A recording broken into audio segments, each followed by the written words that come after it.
Hello everyone, my name is Juliana Cohen. Today is November 1st, 2021. This is for the Unit 2 case connections. I chose case 2, which was about the 16-year-old female with deficiency of muscle glycagon phosphorylase. So the first question was, I'm not sure I understand the issue. Can you explain how muscle glycagon is used during normal exercise? I answered, the function of muscle glycagon is to be an immediate reservoir of glucose for muscle cells.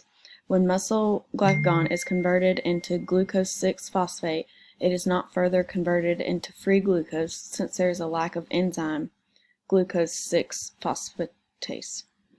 Therefore, glucose 6-phosphate is used as an energy source during normal exercise by the skeletal muscles. Number 2 was, I really like to take long walks. Will I still be able to do this with my friends? I answered, I would not recommend extremely long walks since there are genetic disorders that could be caused by taking long walks with this condition, such as McArdle disease. This is a rare genetic disorder that specifies not being able to utilize glycagon for energy.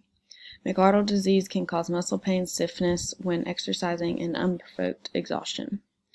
The third question was, as a result of this deficiency, will I need to get up at night to eat to maintain my blood glucose levels? I answered, no, you will not need to wake up during the night to maintain your blood sugar. The fourth question was, do I need to worry about producing excessive lactate during intense anaerobic exercises? I answered, as we know, anaerobic exercise converts glucose to lactate.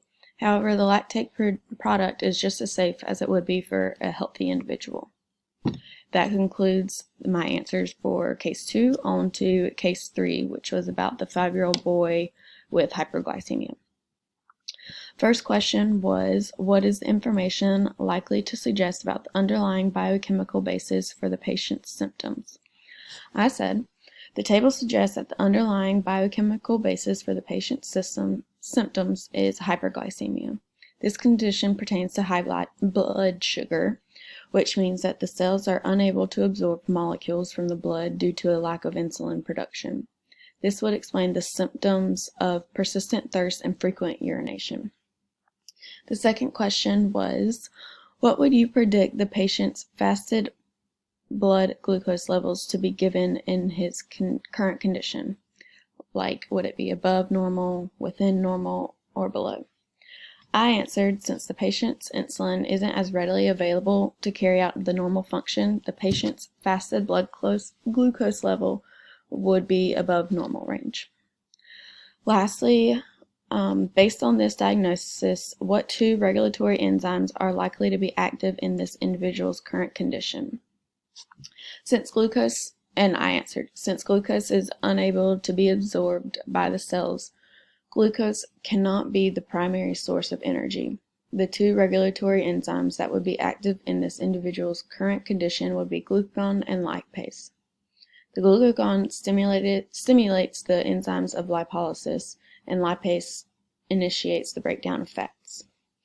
I will attach my document along with my references at the bottom. Thank you.